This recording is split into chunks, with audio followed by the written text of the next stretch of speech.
ज्ञानतिमिरान्धस्य ज्ञानाञ्जनशलाकया चक्षुरुन्मीलितं येन तस्मै श्रीगुरवे नमः। नारायणं नमस्कृत्य नरं चैव नरोत्तमं देवीं सरस्वतीं व्यासं ततो जयमुदीरये।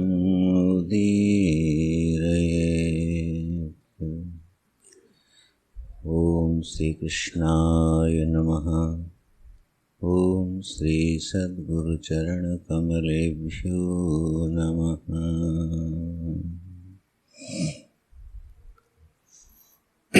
नारायण।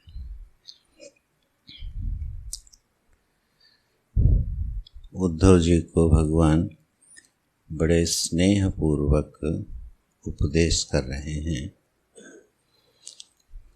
कि दया पूर्वक नहीं, स्नेह पूर्वक उपदेश कर रहे हैं। जब सद्गुरुदेव प्रसन्न होते हैं अपने शिष्य के ऊपर तो मानो वात्सल्य भाव से भरते हुए, स्नेह से भरते हुए अपने प्रणीत शिष्य को उपदेश करते हैं। तो उद्धव जी भगवान के इतने प्रिय हैं और प्रपन्न हैं, अनुरक्त हैं, शरणागत हैं, नित्य निरंतर परमात्मा श्री कृष्ण के ध्यान में मानो निमग्न रहते हों, ऐसे अपने प्रिय उद्धव जी को भगवान क्रमशः उनके प्रश्नों का उत्तर दे रहे हैं। प्रातःकाल हम लोग देख रहे थे कि ज्ञानी के लक्षण, ज्ञान का स्वरूप, साधु का स्वभाव और अपने पूजा के स्थान, ये सब भगवान ने उद्धव जी को बताए। जब तक हृदय में एक निश्चला भक्ति प्रेम का उदय नहीं होता तो जो अतीन्द्रिय विषय है वो बुद्धि को अधिगम नहीं होता है। जो विषय प्रत्यक्ष और अनुमान प्रमाण की पकड़ से बाहर हैं और शब्द प्रमाण भी उसका नेति नेति करके उपदेश करता है, ऐसे अगम्य अगोचर तत्व को बुद्धि मानो अपने ज्ञान का विषय बना लेती हो, ये सत्संग की महिमा है, ये भगवान की कृपा है। नहीं तो सामान्यतः बुद्धि सूक्ष्म विषयों को ही अपना विषय नहीं बना पाती है।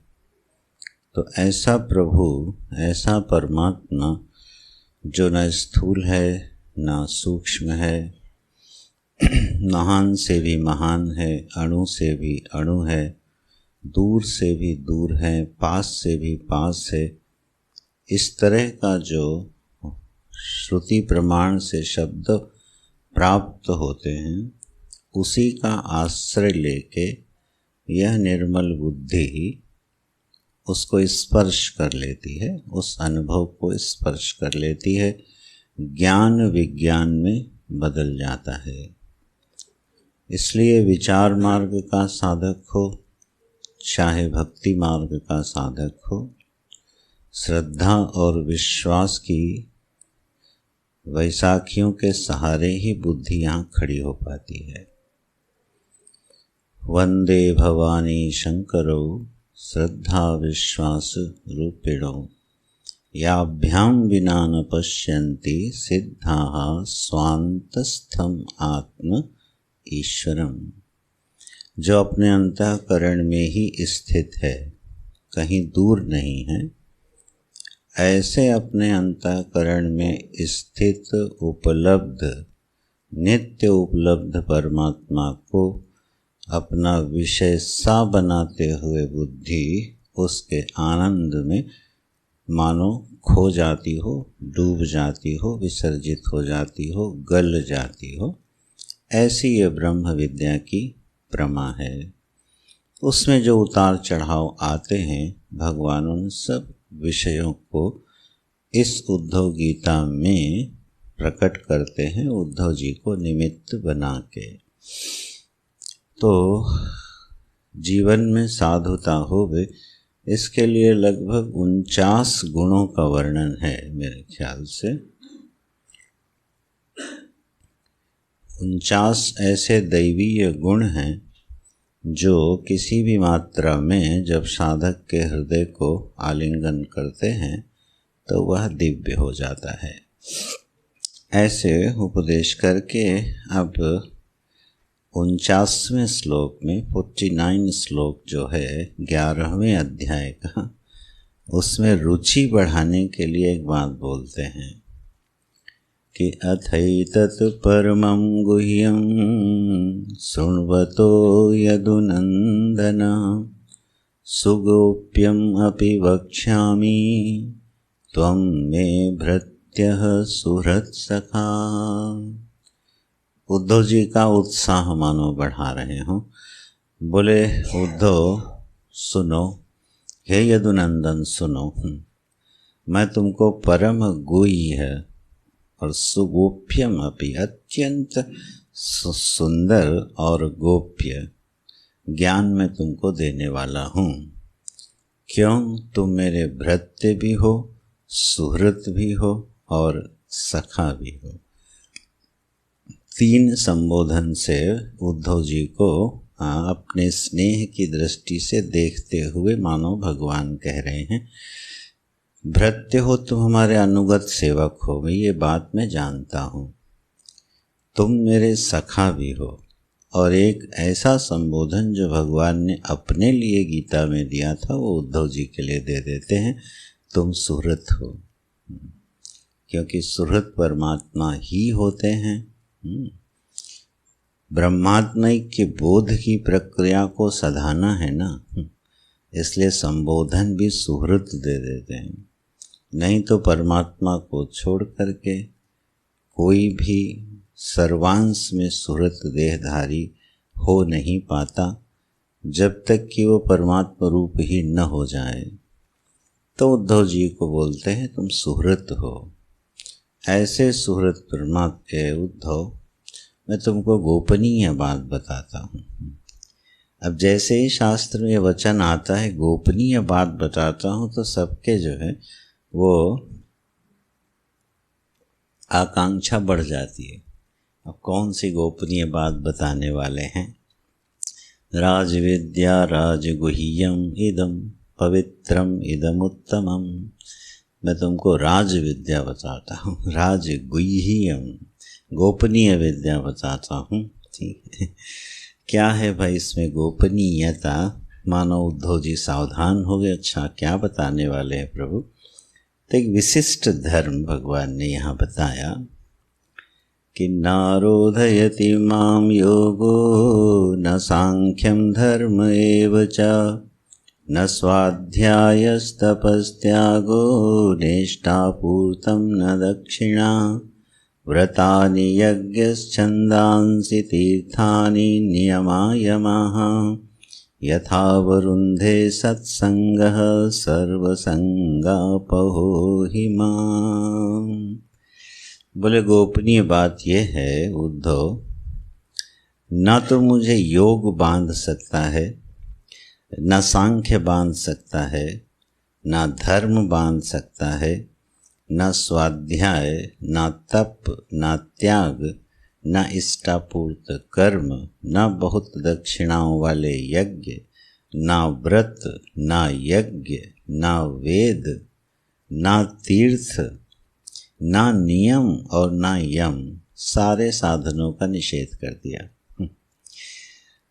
पहले यही साधन बताए, अब इन्हीं का निषेध कर रहे हैं। बोले इनसे मेरी प्राप्ति नहीं होती है। ये सब ऐसे विषय हैं अगर ठीक से पढ़े न जाएं, इसीलिए जब प्रोफेसर्स लोग इस पर अनुसंधान करते हैं तो फिर ऐसे ग्रंथ लिख देते हैं, गीता जी में विसंगतियाँ। भगवान से कहाँ चूक हो गई बताने में, इस पर ग्रंथ लिखे जाते हैं। भागवत में कहाँ संगति दोष लग गया, भगवान यहाँ पर ये बात नहीं कहनी चाहिए थी कह गए, ऐसे ग्रंथ उपलब्ध हैं।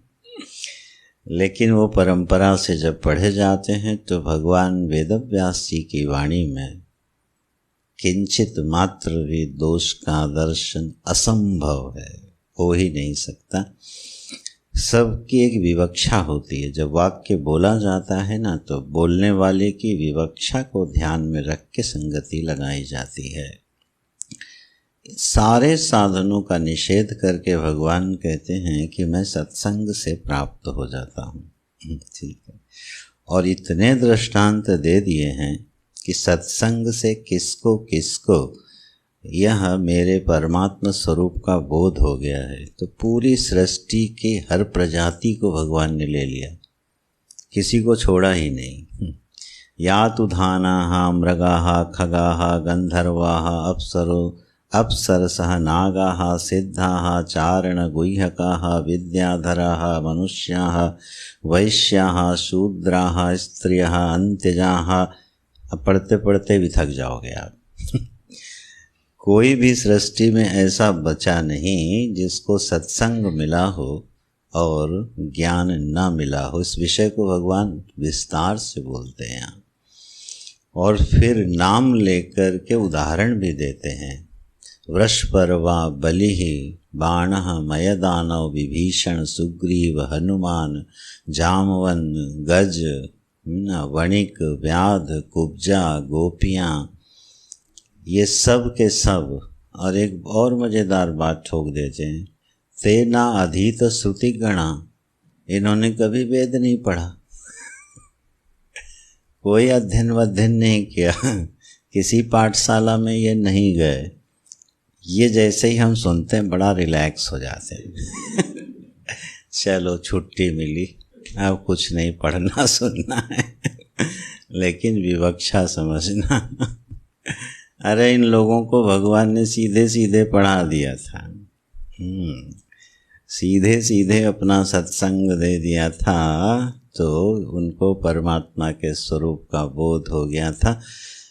उनको ये वेद वेदांत पढ़ने की आवश्यकता नहीं है और बड़ी बड़ी उपासनाएं करने की ज़रूरत नहीं है। देख रहे हैं, नो उपासित महत्तमाः, बड़े बड़े व्रत और अनुष्ठान और उपासनाएं करने की आवश्यकता नहीं है। बस केवल सत्संग से, केवलेन ही भावेन गोप्यो गावो नगा मृगाः, बिल्कुल बोले ही जा रहे हैं। केवल भावना से, शुद्ध भावना से गोपियों ने, अरे गावः गायों ने, पक्षियों ने, मृगों ने और मूढ़ धियः, जिनकी बुद्धि बिल्कुल जड़ है अपनी योनि के अनुसार, उन्होंने भी मुझको प्राप्त कर लिया केवल प्रेम से, केवल अपने भाव से। लेकिन ये भाव और प्रेम उनको मिला सीधे परमात्मा से। तो सत्संग की बात जब भगवान कह रहे हैं और यहाँ गोपियों को याद करते हैं, उद्धव जी के सामने गोपियों को 3-4 श्लोकों में याद करते हैं, क्योंकि उद्धव जी को ही ब्रज भेजा था ना, कि मेरे प्रेम का स्वरूप समझ के आओ उद्धव, कि हमारे कैसे कैसे भक्त होते हैं। तो वो मानो स्मरण दिला रहे हैं उद्धव जी को, इसलिए गोपियों को याद करते हैं कि उन्होंने केवल जार भाव से भी मेरा वर्ण कर लिया और वो परम गति को प्राप्त हो गई। ये सत्संग की महिमा है। तो जो सत्संग है, सत्संग का मतलब होता है सत्स्वरूप परमात्मा के साथ सीधे सीधे जुड़ जाना, उसका नाम है सत्संग।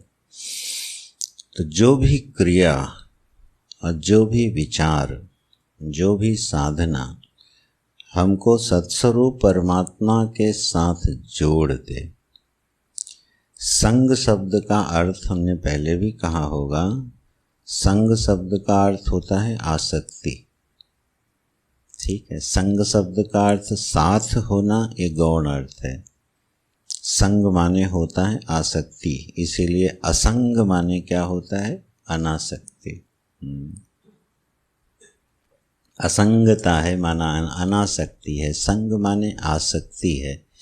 सत्स्वरूप परमात्मा में आसक्ति हो जाए, चित स्वरूप परमात्मा में आसक्ति हो जाए, आनंद स्वरूप परमात्मा में आसक्ति हो जाए। जब हमारी आसक्ति हो जाती है परमात्मा से, तो बस वह आसक्ति, वह भाव, वह प्रेम ही पर्याप्त है जो हमको परमात्मा के स्वरूप का साक्षात्कार करा सकता है। इसी आसक्ति को, इसी प्रेम को प्राप्त करने के लिए सारे अध्ययन अध्यापन होते हैं, सारे व्रत नियमों का पालन इसी के लिए होता है। इसलिए भगवान ने निषेध किया। कोई भी साधन सीधे सीधे परमात्मा को प्राप्त कराने में समर्थ नहीं है। क्यों नहीं समर्थ है? क्योंकि जितने साधन हैं वो बिना कर्ता बने होते नहीं। चाहे धर्म कर लो, तप कर लो, व्रत कर लो, उसका एक संकल्प होता है, उस संकल्प का एक कर्ता होता है, वह कर्ता मैं होता हूँ। और फिर विधि पूर्वक मैं उस क्रिया का अनुसंधान करता हूँ। तो कर्ता के द्वारा जब क्रिया विधि निषेध पूर्वक जब कोई क्रिया की जाती है तो एक विशिष्ट फल को उत्पन्न करती है, लेकिन अकर्ता परमात्मा का बोध कराने में समर्थ नहीं है। क्योंकि शुरुआत कहाँ से है? सारे साधनों की शुरुआत कर्ता बन के होती है, और साध्य क्या है? अकर्ता को छूना। तो शुरुआत ही उल्टी हो गई। स्पर्श करना है अकर्ता को, और शुरुआत कहाँ से हुई? कर्ता बन के। तो वो साधन सब छोटे पड़ जाते हैं। तो बोले ये क्या भावना और प्रेम कर्ता बन के नहीं होती है? बोले इसमें जो कर्ता होता है बड़ा गौण होता है। प्रेम मार्ग का कर्ता बड़ा गौण होता है, उसके लिए सब कुछ प्रभु ही होता है।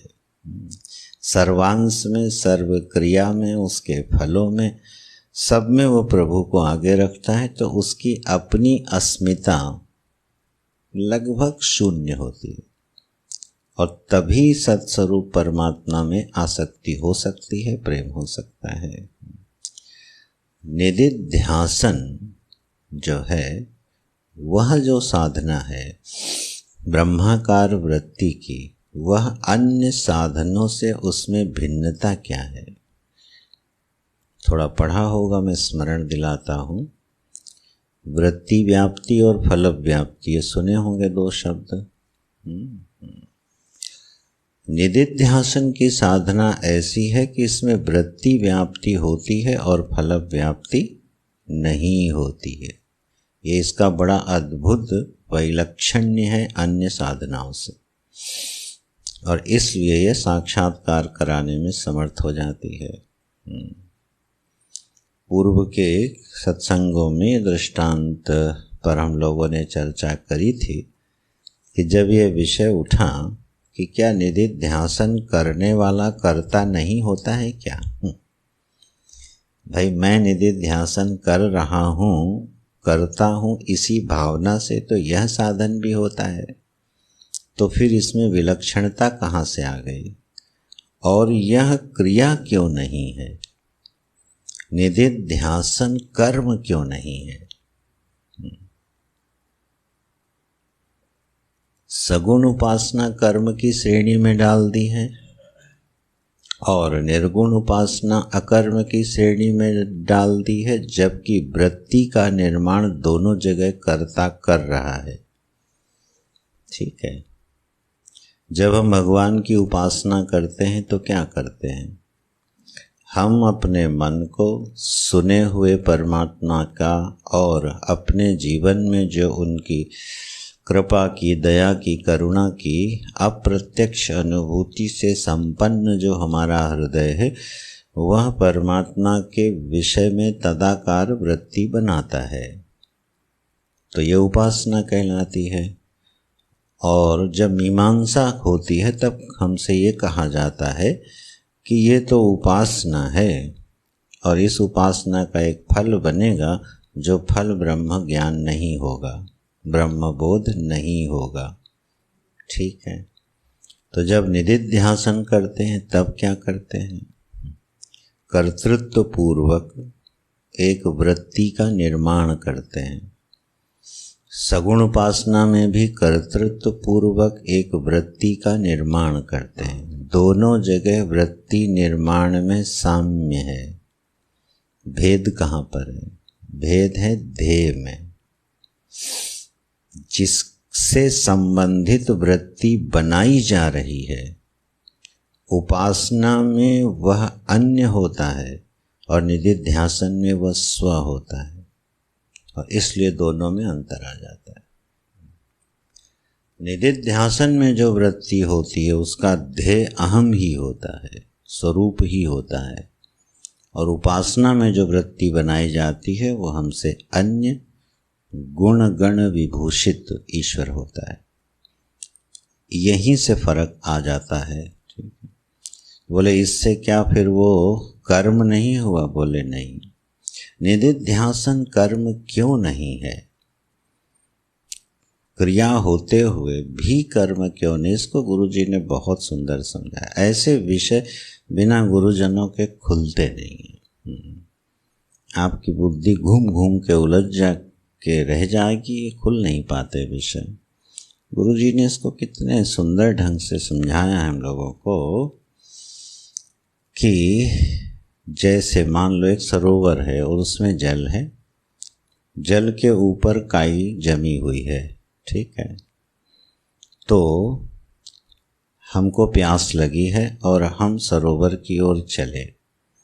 वहाँ जब हम चले और हमने उस काई को हटाया तो हमें जल की प्राप्ति हो गई। ठीक, ध्यान दीजिएगा, जिस जल की प्राप्ति हुई है वो पहले से विद्यमान है। हमारी वृत्ति ने उस जल का निर्माण नहीं किया। वो जल पहले से विद्यमान है। हमारी वृत्ति ने उस काई को हटाया, आवरण को हटाया है। तो पहले से विद्यमान जो जल है उसकी उपलब्धि होती है, केवल आवरण का निरावरण होता है वृत्ति के द्वारा। इसलिए प्राप्तस्य प्राप्ति होने के कारण निदिध्यासन से ब्रह्मात्मय के बोध पैदा नहीं हुआ। या 20 बार सुन चुके होंगे, स्वकंठाभरणम यथा। ठीक है ना, केवल आवरण हटता है, वस्तु पहले से उपलब्ध है।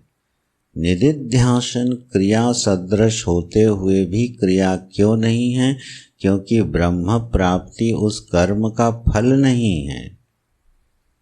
उस कर्म का फल है केवल आवरण को हटाना, काई को हटाना। लेकिन उपासना में ऐसा नहीं होता है। उपासना में जो वृत्ति का निर्माण होता है वो एक फल को पैदा करती है, और इसीलिए यावत पर्यंत उपासना का प्रभाव रहता है वह फल हमको मिलता है, और उपासना क्षीण होते ही वह फल समाप्त हो जाता है, अनित्य होता है। लेकिन निदिध्यासन में हमारा ध्येय विषय मैं स्वयं हूँ। अहम अपेतकं निज विभानकं स्फुरति हृद स्वयं परम पूर्ण सत। जो पहले से उपलब्ध वस्तु है उसकी प्राप्ति हो जाती, वो मेरे कर्म का फल नहीं हो सकती। इसलिए निदिध्यासन कर्तृत्व पूर्वक बनाई हुई एक वृत्ति है, लेकिन अन्य उपासनाओं से ये वृत्ति भिन्न है, और इसलिए यह हमको बोध कराने में समर्थ है। यहाँ भगवान ने एक विशिष्ट बात कही, ये प्रसंग हमने इसलिए उठाया है। भगवान ने कहा यही प्राप्ति गोपियों ने केवलेन ही भावेन गोप्यो गावो नगा मृगाः, केवल भावना के बल से मुझे प्राप्त कर लिया। अब इसमें सैद्धांतिक विरोध लगता हो तो पूर्व पक्ष आदि से चर्चा करी जाएगी, ठीक है। लेकिन ये है भागवत धर्म। शुभम शायद नहीं है अभी। इस पर हम लोग कोशिश कर रहे हैं कि पूरी भागवत जी में भागवत धर्म जो है उसको विशिष्ट बताया गया है। तो उसके हेतु कहाँ कहाँ भागवत जी में उपलब्ध हैं, इस पर कार्य करने की इच्छा है, कुछ कुछ चल रहा है। भागवत धर्म को विशिष्ट धर्म बताया गया है भागवत जी में। तो कहाँ कहाँ पर वो विशिष्ट हो जाता है भागवत धर्म? अजामिल के प्रसंग में विशेष हो गया वो ना, गोपियों के प्रसंग में वो विशेष हो जाता है।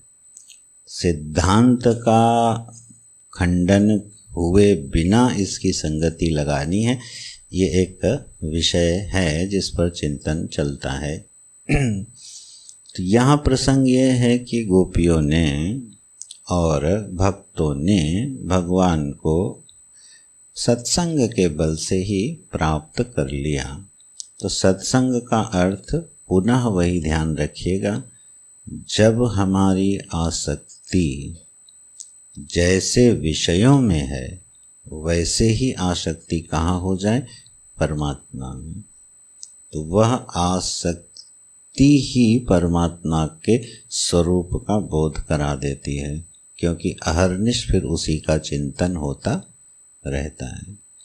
ये हम लोगों को सर्वविदित है कि हमारा चिंतन स्वाभाविक रूप से कहाँ होता है?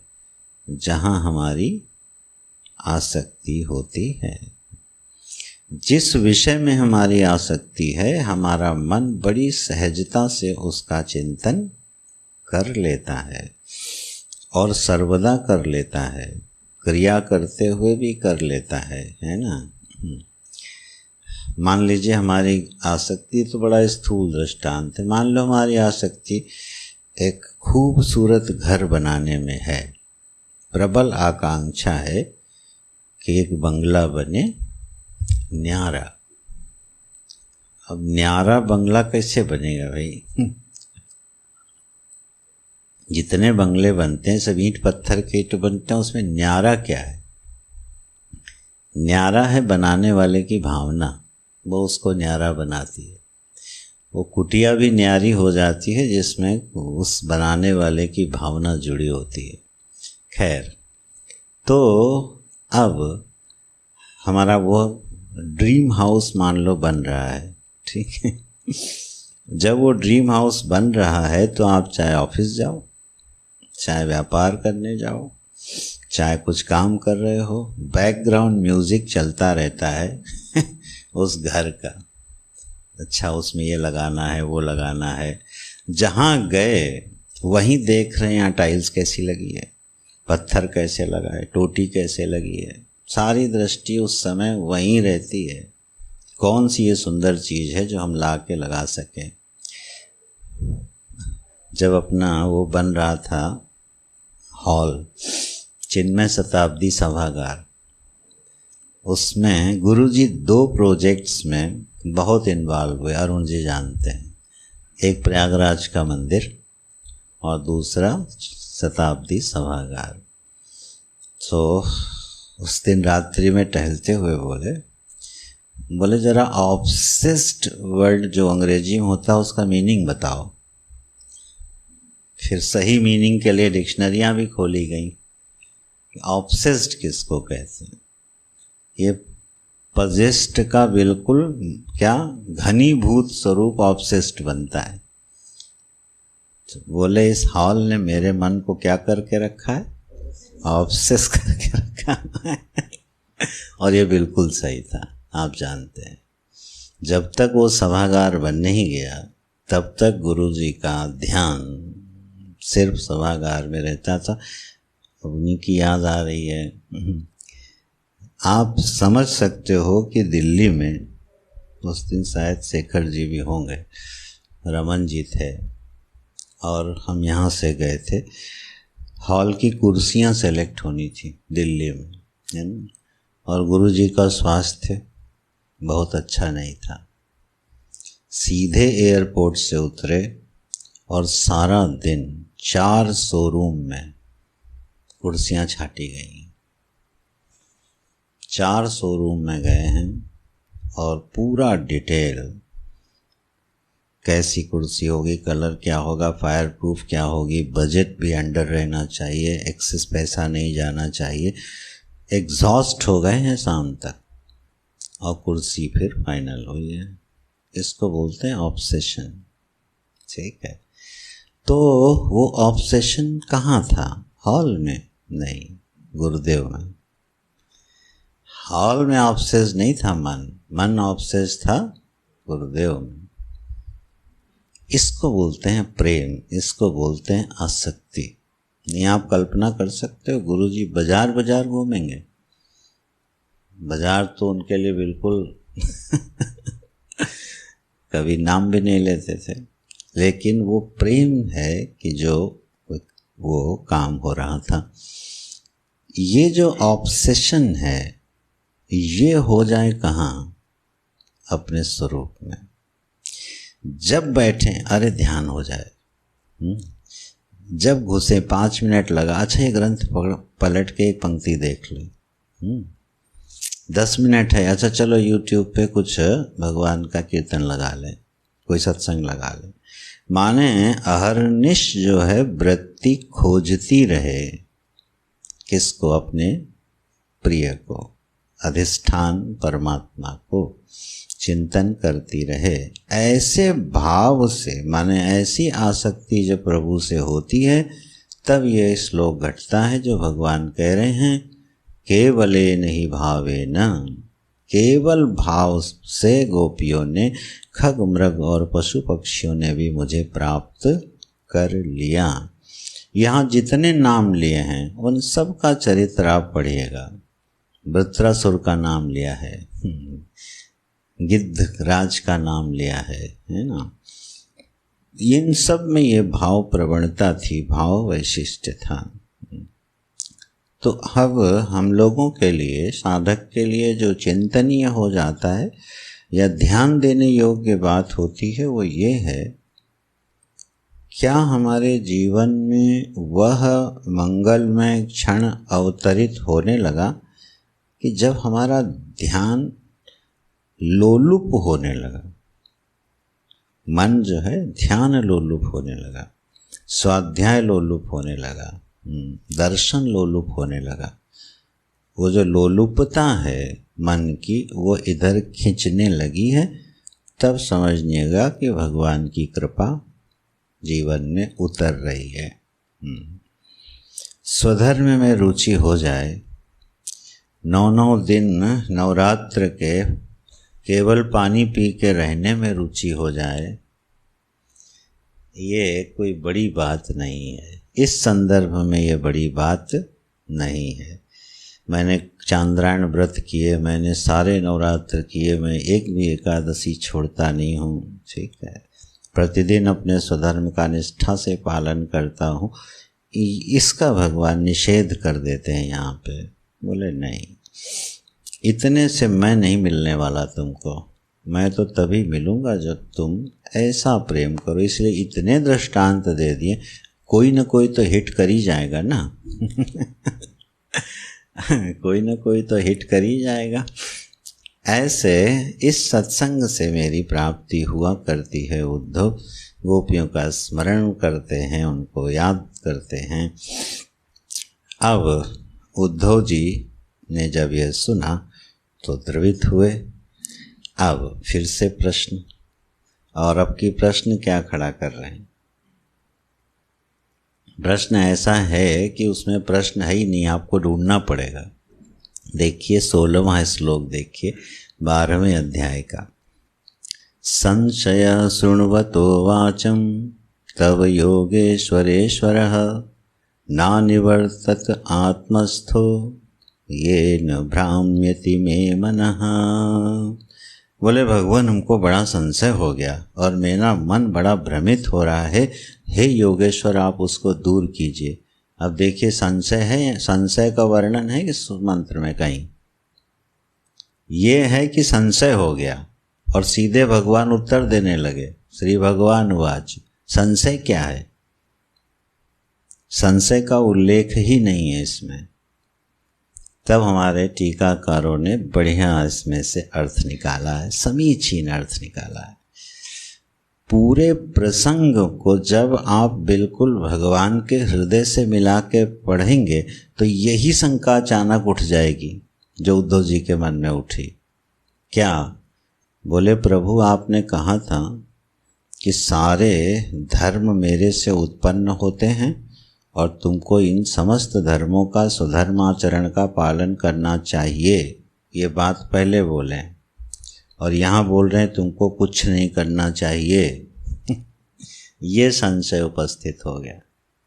संशय ये है कि मैं अपने कर्तव्य कर्मों को पूरा करूं कि भाई सब कुछ छोड़ के आपको याद करता रहूं, ये संशय उपस्थित हो गया है।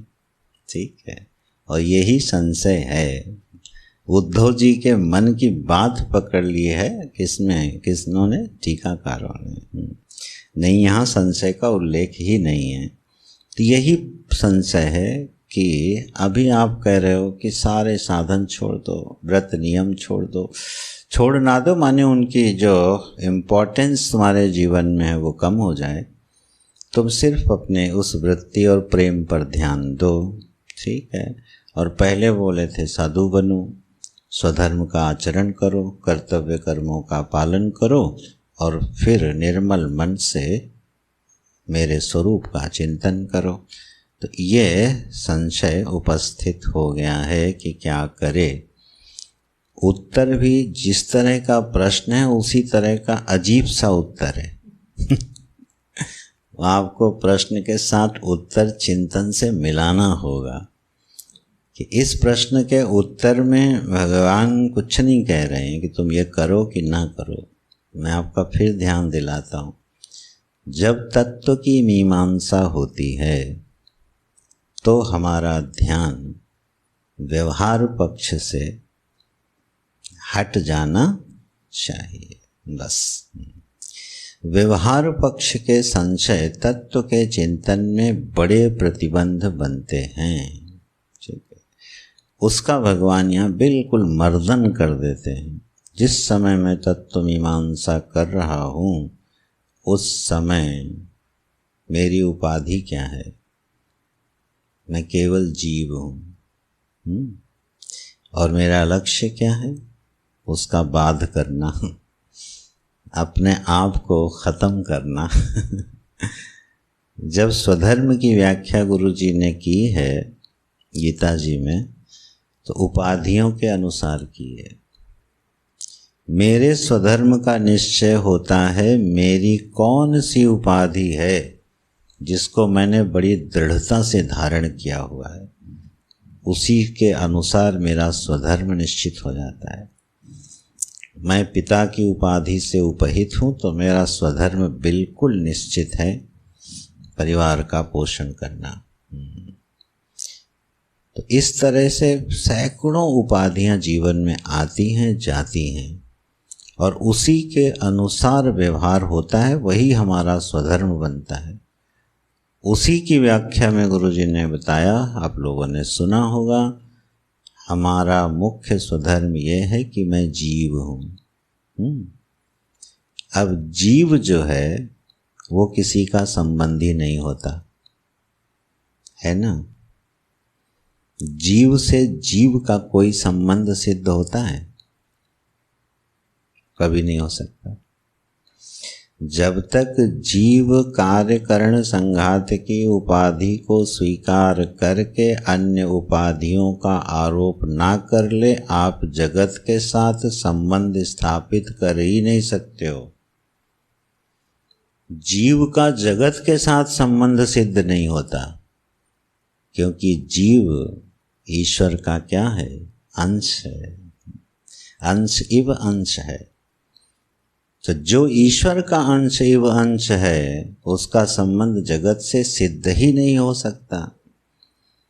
जगत के साथ हमारा संबंध तभी बनता है जब हम संघात के साथ संबंध बनाते हुए और अन्य उपाधियां जोड़ें, पिता बने, पुत्र बने, व्यापारी बने, ठीक है ना, कर्मचारी बने, जो कुछ बनना है बने, बिना बने जरा संबंध जोड़ के दिखाओ, नहीं जुड़ सकता, कभी नहीं जुड़ सकता।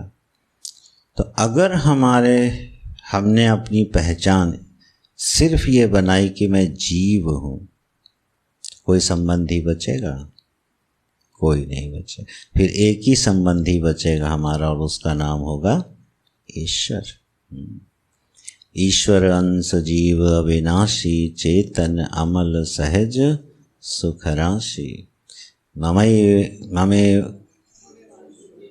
ममेवांशो जीवलोके जीवभूता सनातनः। ठीक, ये है जो जीव। तो हमारी अपनी आज की पहचान भी अगर जीव के रूप में है तो सारा स्वधर्म बदल जाता है। ठीक, इसलिए जब तत्व मीमांसा हो रही हो तो वो पिता पुत्र धर्मात्मा महात्मा बन के नहीं की जाती है। ठीक, मैं सन्यासी हूँ इसलिए मुझे आत्मचिंतन करना चाहिए, नहीं, सन्यासी बन के आत्मचिंतन नहीं किया जाता है। बहुत ज़्यादा जोड़ना हो तो जिज्ञासु जोड़ लो, एक उपाधि बस, ठीक है। लेकिन जब मैं जीव मात्र हूँ तो मेरा लक्ष्य वर्णीय ईश्वर ही के अलावा और कोई बचता ही नहीं है। तो प्रश्न क्या है? भगवान, आप कर्तव्य करने की बात करते हो और कर्तव्य छोड़ने की बात करते हो, मैं जरा भ्रम में हूँ, बताओ इसको। तो भगवान ने इसका उत्तर कहाँ से दिया? अब हंस गीता तक तो हम लोग नहीं पहुँचेंगे, ठीक है। तो इसी विषय को जो भगवान ने दिया है, ये थोड़ा गंभीर विषय है, थोड़ा ध्यान दिलाता हूँ, कोशिश करते हैं हम लोग इसको समझने की। ये 8 श्लोक दर्शन की दृष्टि से स्फोटवाद के हैं। नाद ब्रह्म से जो सृष्टि होती है, ठीक है, वो वैदिक मत है। ओंकार से ही सृष्टि होती है, ओंकार में ही स्थित रहती है और ओंकार में ही विलीन हो जाती है। यही ओंकार अभिधान है और यही ओंकार अभिधेय है, और अभिधान अभिधेय में एकत्व है। मांडुक्य है ना, अभिधान अभिधेय में एकत्व है, नाम और नामी एक ही हैं। तो ओंकार परमात्मा का विधान है, नाम है, और ओंकार ही परमात्मा है। तो ओंकार अनाहत नाद है, नाद ब्रह्म है, शब्द ब्रह्म है। उसी शब्द ब्रह्म से इस जगत की उत्पत्ति हुई है, इसलिए यह जगत ओंकार स्वरूप है। एक बिल्कुल भिन्न दृष्टि से यहाँ भागवत जी में ये विषय आया है। श्लोक कठिन है लेकिन हम लोग कोशिश करते हैं। जरा पहला 17वां श्लोक देखिए। श्री भगवानुवाच स एष जीवो विवर प्रसूतिः प्राणेन घोषेण गुहां प्रविष्टः मनोमयं सूक्ष्ममुपेत्य रूपं मात्रा स्वरो वर्ण इति स्थविष्ठः। स एष जीवः। हम भाई कंफ्यूज मत होना। स एष जीवः, यहाँ जीव का अर्थ है परमात्मा। यहीं पर लोग चिढ़ने लगते हैं फिर। आप उस शब्द का पता नहीं क्या अर्थ करोगे लेकिन शास्त्र ऐसे ही पढ़े जाते, मेहनत लगती है। जीव शब्द का अर्थ है परमात्मा। गीता जी में एक जगह ईश्वर शब्द आया, उसका अर्थ है जीव। 15वें अध्याय में उत्क्रामंतो स्थितं वापि भुञ्जानं वा गुणान्वितः। उत्क्रामति ईश्वरः है, हाँ, उत्क्रामति ईश्वरः। देखी लो जरा, ईश्वर उत्क्रामति ईश्वरः। गुरुजी बोलते थे 15वें अध्याय का श्लोक हो तो पहले से पाठ करना पड़ता है भोजन के समय होता है ना ये। उत्क्रामति हाँ हाँ, शरीरम यद अवाप्नोति यच्चापि उत्क्रामति ईश्वरः। यहाँ ईश्वर शब्द का अर्थ है देह स्वामी जीव, क्योंकि शरीर छोड़ के उत्क्रमण कौन करेगा? जीव। तो वहाँ भगवान भाष्यकार ने अर्थ किया है देह स्वामी, देह का जो ईश्वर है, स्वामी है वो ईश्वर। वहाँ ईश्वर शब्द का अर्थ जीव है, यहाँ जीव शब्द का अर्थ ईश्वर है। स एष जीवः जीवयति इत जीवः, जो सबको जिंदा रखता है उसका नाम है जीव। इस निरुक्त से जीव को यहाँ ईश्वर कहा गया है। स एष जीवः ईश्वरः विवर प्रसूतिः, ये गुहा में प्रविष्ट होकर के अपने को प्रकट करता है। प्रसूति माने अभिव्यक्ति ही। यह गुहा में प्रविष्ट होता है, अपने को अभिव्यक्त करता है। कैसे प्रविष्ट होता है? प्राणेन घोषेण गुहाम प्रविष्ट। ये प्राण के रूप में, घोषेण प्राणेन माने अनाहत नाद के रूप में ये गुहा में प्रविष्ट होता है। फिर मनोमय आदि सूक्ष्म रूपों को धारण करता है। फिर मात्रा स्वर वर्ण होते हुए स्थूल हो जाता है। ये बिल्कुल भिन्न दृष्टि से है, थोड़ा ध्यान दीजिए, बड़ा आनंद आएगा। हम लोगों ने प्रसिद्ध 4 वाणियाँ सुनी है ना, पश्यन्ति, तो क्रम ऐसा है परा, पश्यन्ति, मध्यमा और वैखरी। बस ये जो 4 वाणियाँ हैं ये शब्द ब्रह्म की उत्पत्ति है। ठीक है, तो यह अनाहत नाद, यह शब्द ब्रह्म, यह गुहाम प्रविष्ट, ये प्रविष्ट होता है अनाहत नाद के रूप में। फिर अभिव्यक्त होता है पश्यन्ति, मध्यमा और वैखरी वाणी में। ये इस सूक्ष्म से स्थूल होने का क्रम है। जैसे प्रसिद्ध क्रम हम लोग जानते हैं, अव्यक्त से महत, महत से अहम, अहम से पंच तन्मात्रा, पंच तन्मात्रा से देह इंद्रिय आदि जो सूक्ष्म अवयव हैं, और फिर इनका स्थूलीकरण। ये प्रसिद्ध प्रक्रिया हम लोगों ने बहुत बार पढ़ी है। यहाँ क्या है? ये नाद ब्रह्म है, शब्द ब्रह्म है, ये परावाणी के रूप में उपलब्ध रहता है। फिर यही पश्यन्ति, मध्यमा, वैखरी होते हुए अपने आप को सूक्ष्म और स्थूल रूप में प्रकट कर देता है। तो सारी सृष्टि क्या है? सर्व रूप है। हमारे पूज्य महाराज श्री खन्नानंद जी ने इसकी व्याख्या करते हुए ऐसे लिखा, ये जो वैखरी वाणी है ये कहाँ से आई? बोले पहले ये परावाणी थी, फिर जब ये मध्यमा, पश्यन्ति और मध्यमा बनी तो ये ऊर्ध्व चक्रों का भेदन करते हुए ऊपर उठी, और जब मुख से प्रकट हुई तो इसने वर्ण और स्वर का रूप ले लिया। तो ये जो वाणी है ये परमात्मा का रूप हो गई कि नहीं? निकलने वाला जो शब्द है वो ब्रह्म स्वरूप है कि नहीं है? एक एक शब्द, एक एक अक्षर और वर्ण जो मुख से अभिव्यक्त हो रहा है, ये नाद ब्रह्म का स्थूल रूप है कि नहीं है? क्योंकि नाद ब्रह्म ही इस रूप में प्रकट हुआ है। अगर कभी इसका उलट क्रम से अभ्यास करना हो तो ऐसे किया जा सकता है कि जब हम वैखरी वाणी से बोलते हैं तो वह शब्द जो है सुने जाते हैं, दूसरे के कर्ण रंध्रों में भी प्रविष्ट होते हैं और हमको भी सुनाई देते हैं। जो शब्द मैं बोलता हूँ उसका श्रोता मैं स्वयं भी होता हूँ। तो वह शब्द जो अभिव्यक्त हो गया वैखरी वाणी से, इसके बाद उल्टा चलिए, तब आइए वैखरी के बाद आएंगे मध्यमा में। तो मध्यमा में क्या होगा कि शब्द का उच्चारण नहीं होगा, ठीक है, लेकिन शब्द का घोष होगा।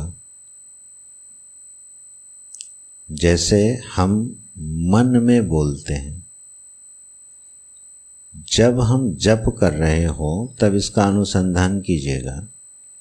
जब हम जप कर रहे होते हैं तो पहले वाणी मुंह से जब जोर से बोल के करते हैं तो ये वैखरी का जप हुआ। जब हम मध्यमा में प्रवेश करते हैं तो यह स्पंदन मात्र रह जाता है। होंठ भी नहीं हिलते, जिह्वा भी नहीं हिलती। ध्यान दीजिएगा, जब आप जप कर रहे हो तो जाने अनजाने में आवाज ना निकलने पर भी जीभ में कंपन होता रहता है। जीभ में जो कंपन हो रहा है जिह्वा में, उसको भी बंद कर दीजिए, स्थिर कर दीजिए, लेकिन शब्द हो रहा है, ठीक है।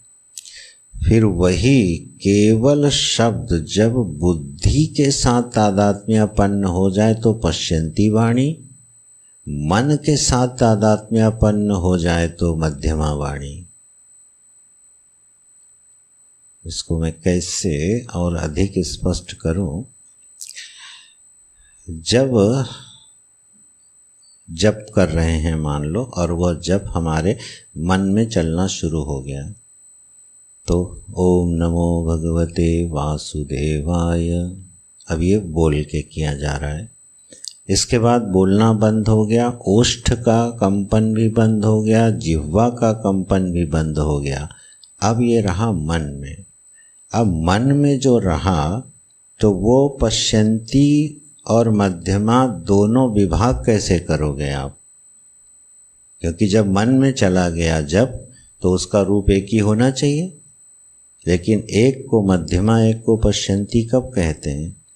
जब हमारा मानसिक जप चल रहा हो और मन के संकल्प विकल्प भी पीछा कर रहे हो उसके साथ, तो वो मध्यमा स्वरूप है वाणी का, ठीक।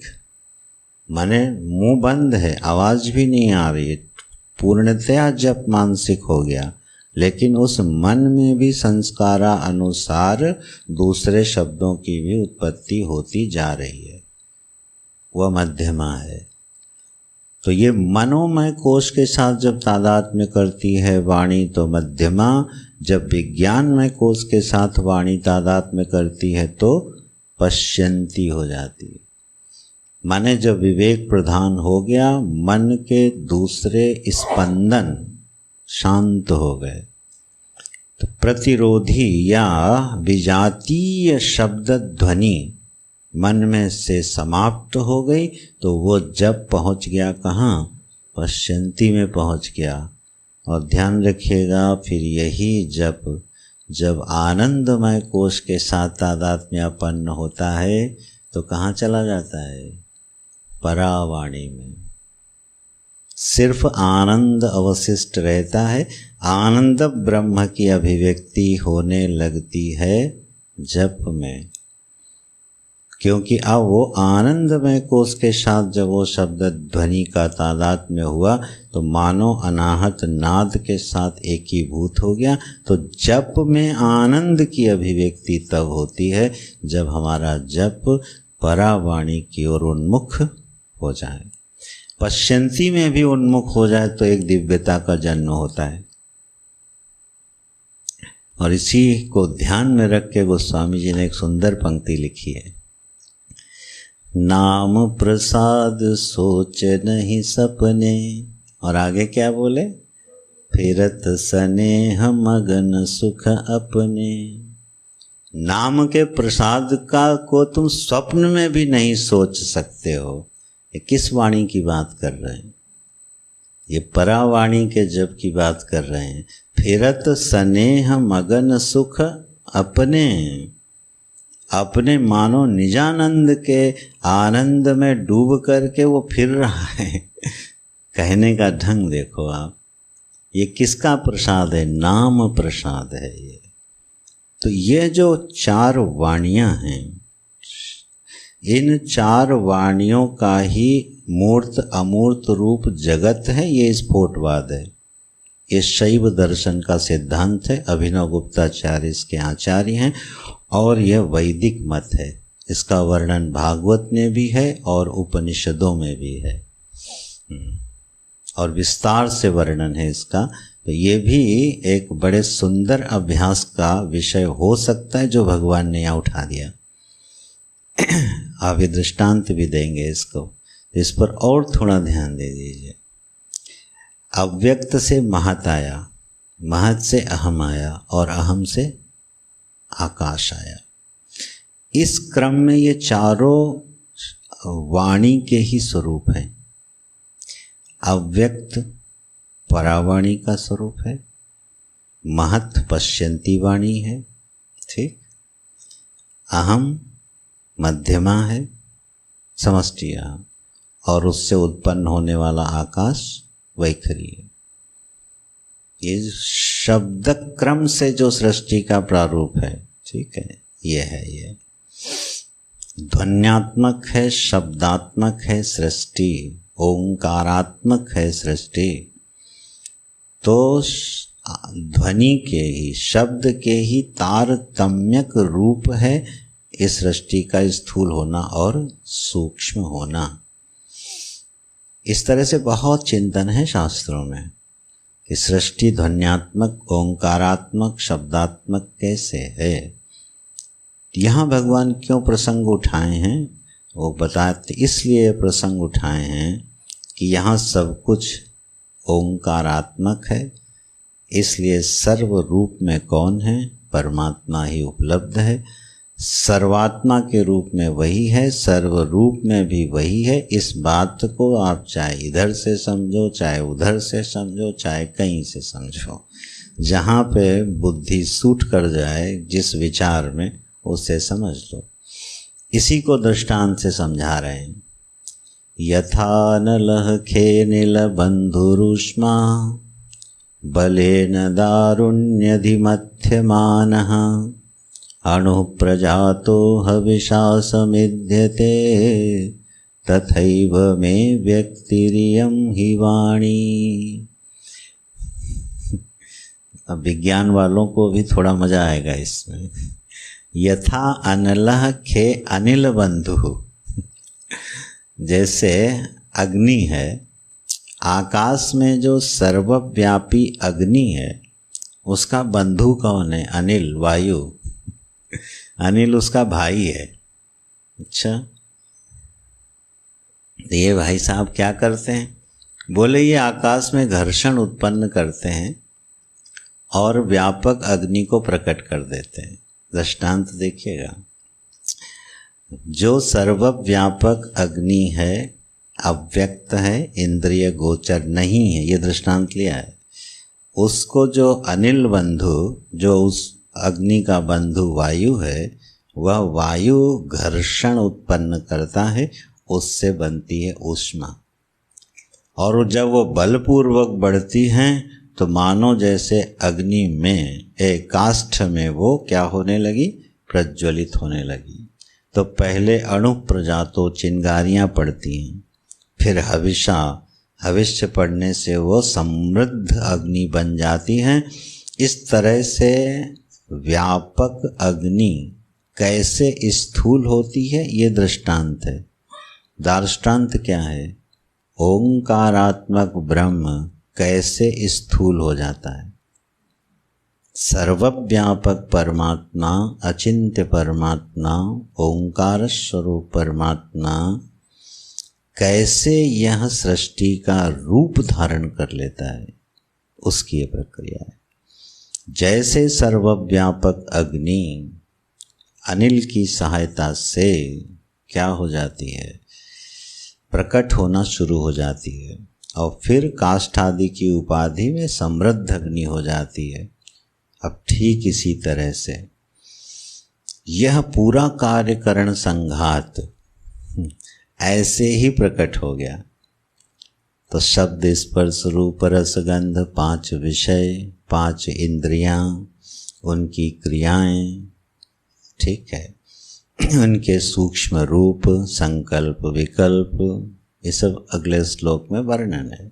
संकल्प विज्ञानम अथम अभिमानः सूत्रम रजः सत्वतमो विकारः। इस तरह से यह स्थूल होना शुरू हो जाता है। बोले भगवान ये विषय हमारे प्रश्न से कैसे जोड़ो? प्रश्न तो मैंने पूछा था काम करूं कि भजन करूं और उत्तर आप दिए जा रहे हो नाद ब्रह्म का। भगवान विसंगत उत्तर नहीं देंगे ना। वो कह रहे हैं भाई ये जो तुम्हारे प्रश्न है ना उद्धव, जब तक परमात्म तत्व का बोध नहीं होगा ये प्रश्न तुम्हारा पीछा छोड़ने वाले नहीं है। इसलिए ये सब प्रश्न और इसकी मीमांसा छोड़ो, तुम पहले मूल काम कर लो और मुख्य काम जब कर लो फिर प्रश्न बचे तो बताना। विवक्षा ये है, नहीं इन प्रश्नों का उत्तर हर साल बदल जाएगा। काम करें कि भजन करें, हर साल इसका उत्तर बदल जाएगा। जैसे जैसे आयु बढ़ेगी उपाधियों में परिवर्तन होगा, कर्तव्यों में पूर्णता अपूर्णता आएगी, इस प्रश्न का उत्तर बदलता रहेगा। और पता चला कि इस देह के पर्यवसान तक प्रश्न यही बना रहा। ठीक है, विदा होने की तैयारी है, अच्छा अब भजन करें कि काम करें? ये प्रश्न नहीं जाएगा। और फिर क्या होगा, अगले जन्म में पहुंचोगे फिर वही खड़ा हो जाएगा, काम करें कि भजन करें। भगवान उत्तर ही नहीं दिए, प्रश्न को जैसे मानो छू ही नहीं रहे हो, उसकी विवक्षा यही है। ठीक है, एक बार तुम तत्व का अनुसंधान कर लो और फिर अगर प्रश्न बचे तो हमारे पास आना। और फिर कहाँ प्रश्न बचेगा भाई, फिरत स्नेह मगन सुख अपने, वो काहे को प्रश्न पूछेंगे। हमको इसमें वो प्रसंग जरूर याद आता है, बार बार बोलता हूँ, तैत्तिरीय उपनिषद का। शिष्य महाराज पहुँचे गुरु के पास, अधि भगवो ब्रह्म इति, बताओ प्रभु भगवान हमको ब्रह्म के बारे में बताओ। बोले जाओ तपसा ब्रह्म विजिज्ञासस्व, जाओ तप करो और ब्रह्म को जानो। वो गए शिष्य महाराज, तप किए, लौट के आए। हाँ, क्या पता चला, अन्नम ब्रह्म इति बेजानात। ये अन्न ही ब्रह्म है। देखो गुरु ने जब कहा ना तपसा ब्रह्म विजिज्ञासस्व, वहाँ हेतु भी दिया था, वहाँ एक हेतु भी दिया था। हेतु क्या दिया था, इमानि भूतानि जायन्ते यस्मिन् अभिसंविशन्ति इति येन जातानि जीवन्ति, ये हेतु दिया था। जिसमें से चीज़ें उत्पन्न होती हैं, जिसमें स्थिर रहती हैं, जिसमें लीन हो जाती हैं, तद ब्रह्म, ये क्लू दिया था। उसको आधार बना के उसने चिंतन किया, उसको लगा यहाँ सब कुछ अन्न से पैदा होता है, अन्न में स्थिर रहता है और अन्न में विलीन हो जाता है, अन्न पृथ्वी है। तो उसने निर्णय लिया अन्नम ब्रह्म इति व्यजानात। गुरु ने कहा न, तपसा ब्रह्म विजिज्ञासस्व, जाओ तप करो। फिर गया, फिर आया, मनो ब्रह्म इति व्यजानात। अरे गुरुजी समझ लिया, ये मन ब्रह्म है। क्यों? अरे मन से ही सृष्टि बनती है, मन में ही स्थित रहती है और मन में ही लीन हो जाती है, इसलिए मन ही ब्रह्म है। बोले ना, तपसा ब्रह्म विजिज्ञासस्व। फिर लौट गया, फिर आया, विज्ञानम ब्रह्म इति व्यजानात। ये क्या है? बोले विज्ञान, बुद्धि ही, ये विज्ञान ही ब्रह्म है। यहाँ सब कुछ विज्ञान से ही उत्पन्न होता है, उसी में स्थिर रहता है, नष्ट हो जाता है। बोले ना, तपसा ब्रह्म विजिज्ञासस्व। फिर गया और तब उसने क्या जाना, आनंदम ब्रह्म इति व्यजानात। और उसके बाद लौट के ही नहीं आया। वही आखिरी है। उसके बाद वो गुरु के पास कन्फर्मेशन के लिए भी नहीं आया कि अब ये बताओ, आनंद से ही सृष्टि उत्पन्न होती है, आनंद में स्थित रहती है, आनंद में ही लीन होती है। यहाँ उसका समाधान स्वतः हो गया, वो लौट के बताने भी नहीं आया। ठीक है, तो वहीं से ये प्रसिद्ध श्रुति है, आनंदेन जातानि जीवन्ति आनंदम प्रति अभिशंविशन्ति। इस तरह से तो देखो, जब निरपेक्ष आनंद की उपलब्धि हो जाती है तो प्रश्न गिर जाते हैं। और बहुत से प्रश्न जीवन में ऐसे होते हैं, इनको ऐसे ही गिराना चाहिए।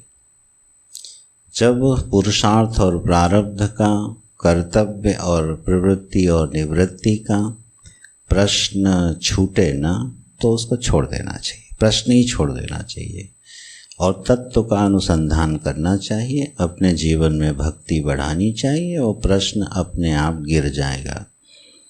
इस विवक्षा से भगवान ने इस प्रश्न का कोई उत्तर नहीं दिया, एक नवीन तरीके से आत्मानुसंधान करा दिया कि बोले इस पर जब तुम ध्यान दोगे तब तुमको ये पता चलेगा कि यही ओंकारात्मक जो ब्रह्म है, यही अपने आप को सृष्टि के रूप में अभिव्यक्त किए हुए है और इसी से ये संसार वृक्ष पैदा होता है, उसी का ये विस्तार है, उसी में ये दो हंस रहते हैं, एक जीव और एक ईश्वर। इन दोनों के स्वरूप को समझ लो, अपने आशय को सावधान होकर के, आशय माने अंतःकरण को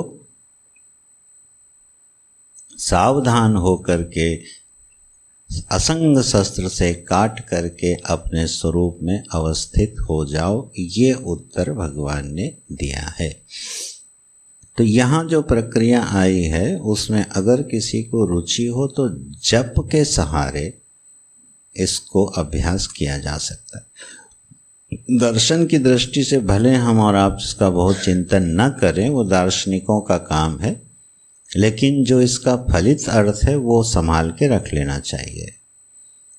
दो फलित अर्थ हैं, एक तो जब परावाणी में हम प्रविष्ट होंगे तो आनंद रूप परमात्मा के साथ ऐक्य हो जाता है, और दूसरा फलितार्थ ये है कि यह शब्द सृष्टि शब्द ब्रह्म की अभिव्यक्ति है, सब कुछ शब्द रूप है, और ऐसा होने से यहाँ ओंकार के अतिरिक्त और कुछ भी मिलने वाला नहीं है। तो जो सर्व रूपात्मकता का चिंतन है उसके ये आधार हैं। कैसे यह विराट और सूक्ष्म स्थूल प्रपंच परमात्मा की अभिव्यक्ति है। ठीक है, जब भी हम इस तरह का चिंतन करें और बढ़ाएं, इसमें कभी ऊबे ना। प्राय हम लोगों की समस्या ये रहती है, कोई भी साधन शुरू करते हैं वो मनोमय कोष तक जाता है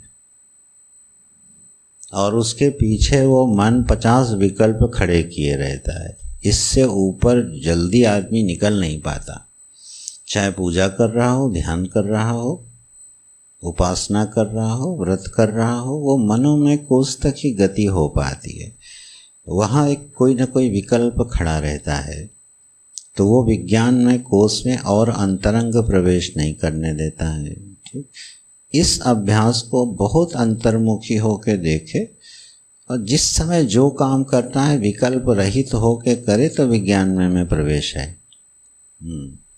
ठीक, बड़ा स्थूल दृष्टांत है। मान लीजिए कि हमें कहीं यात्रा करनी हो और हमें अपनी अटैची लगानी हो, तो जितनी देर तक हम अटैची लगाते हैं विज्ञान में कोष में रहते हैं।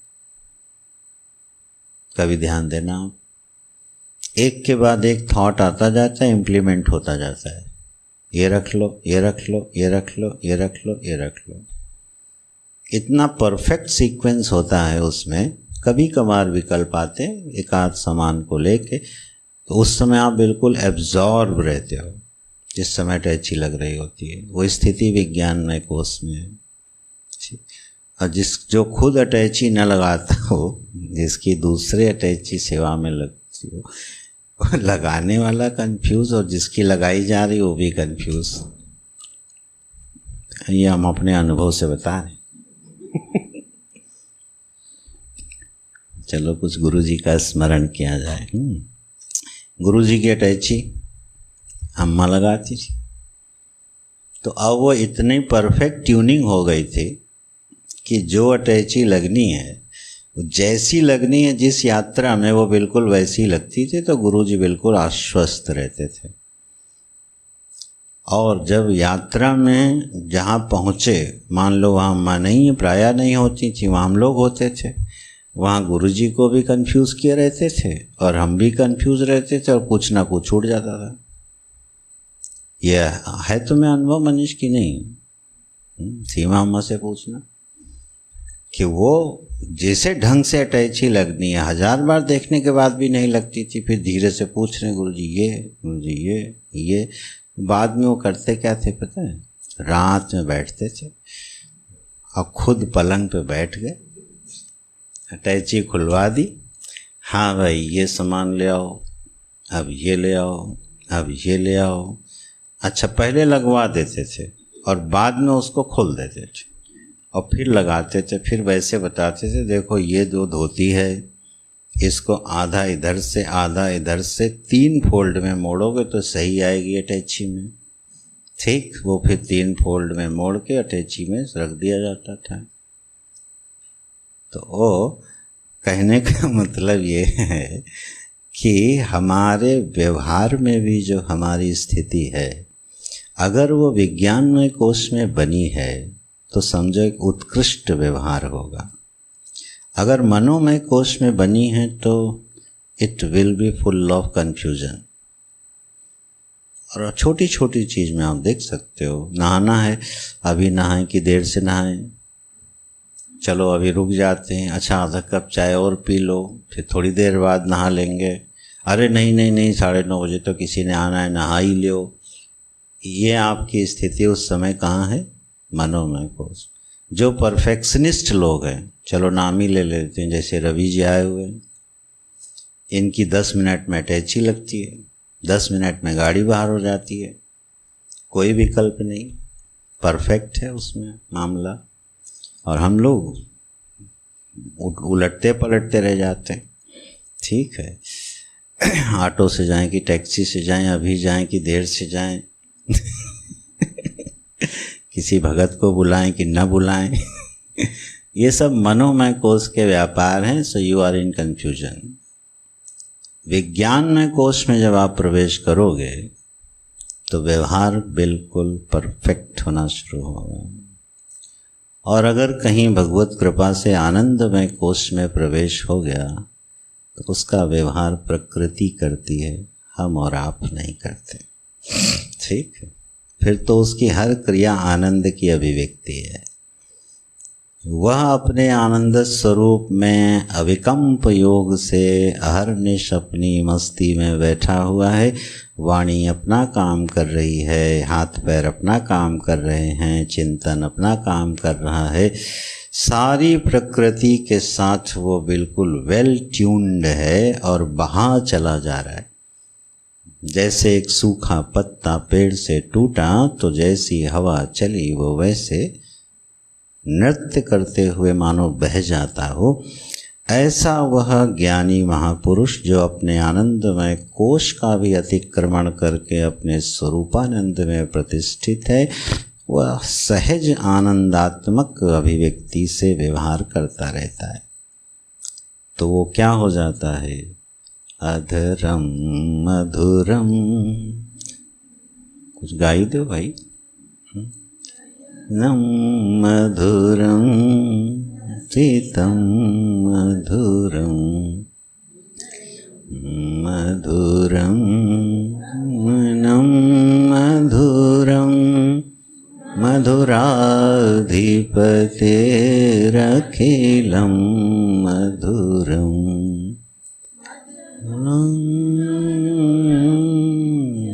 इतं मधुरं नं मधुरं, इतं मधुरं नं मधुरं, इतं मधुरं तं मधुरं, इतं मधुरं, मधुराधिपतेरखिलं मधुराधिपतेरखिलं मधुरम् ओ मधुरा गणो मधुरा ओ मधुरा वेणु मधुरा नी मधुरा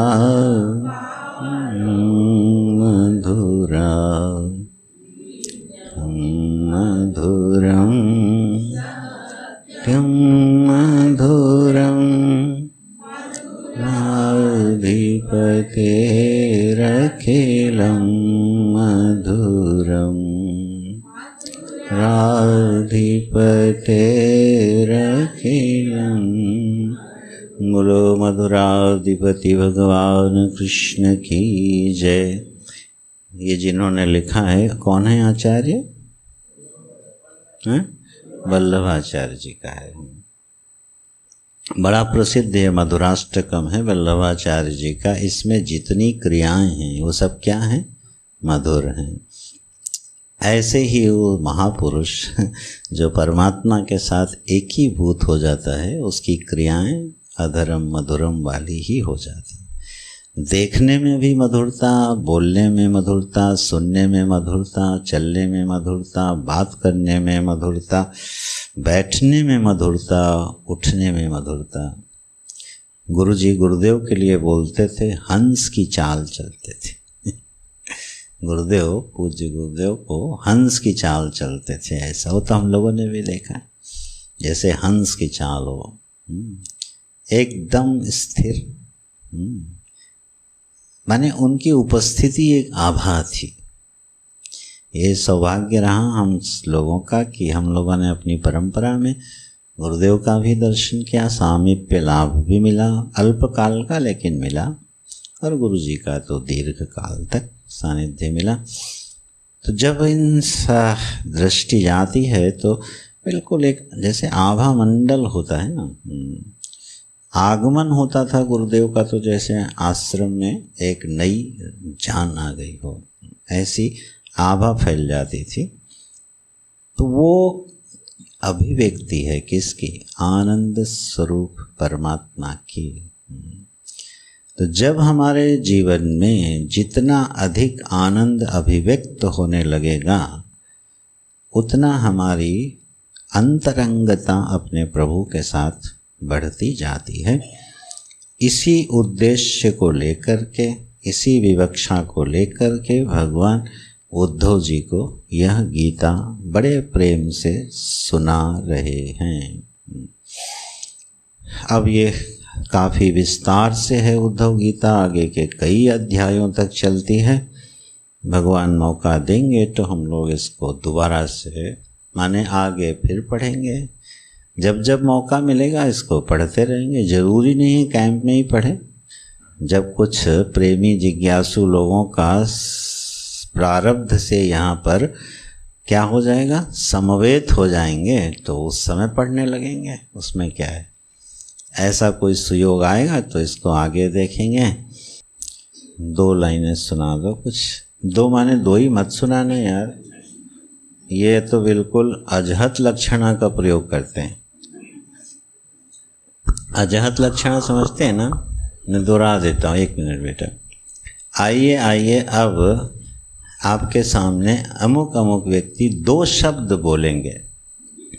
अब वो व्यक्ति आया, उसने कहा हरि ओम, चला गया।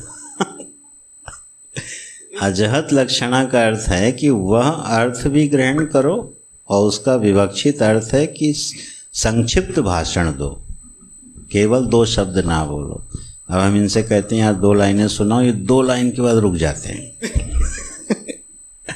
नारायण, तो कुछ सुना दो बेटा। हरे मुरारे मधुकैट भारे, हरे मुरारे मधुकैट भारे, हरे मुरारे मधुकैट भारे, हरे मुरारे मधुकैट भारे, गोविंद गोपाल गोपाल मुकुंद शौरे गोविंद गोपाल मुकुंद शौरे गोविंद गोपाल मुकुंद शौरे गोविंद गोपाल मुकुंद शौरे अनंता श्रीधरा गोविंद केशवा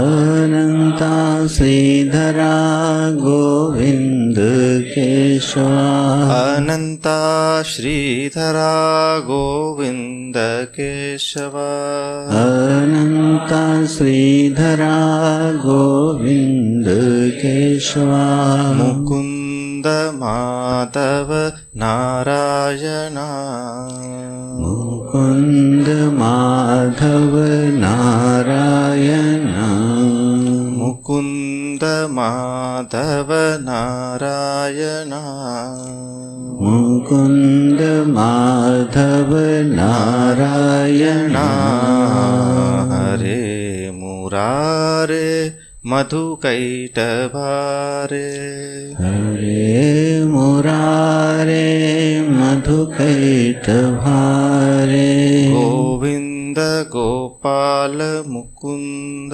शौरे गोविंद गोपाल मुकुंद शौरे गोविंद गोपाल मुकुंद शौरे गोविंद गोपाल मुकुंद शौरे देवकी तनया गोपिका रमणा देवकी तनया गोपिका रमणा देवकी तनया गोपिका रमणा देवकी तनया गोपिका रमणा भक्त उत्तरणा त्रिविक्रमा भक्त उद्धरणा त्रिविक्रमा भक्त उत्तरणा त्रिविक्रमा भक्त उद्धरणा त्रिविक्रमा हरे मुरारे मधुकैटभारे हरे मुरारे मधुकैटभारे हरे मुरारे मधुकैटभारे हरे मुरारे मधुकैटभारे गोविंद गोपाल मुकुंद शौरे गोविंद गोपाल मुकुंद शौरे गोविंद गोपाल मुकुंद शौरे गोविंद गोपाल मुकुंद शौरे ॐ पूर्णमदः पूर्णमिदं पूर्णात् पूर्णमुदच्यते पूर्णस्य पूर्णमादाय पूर्णमेवावशिष्यते ॐ शान्ति शान्ति शान्तिः हरि ॐ श्रीगुरुभ्यो नमः हरि ॐ नारायण।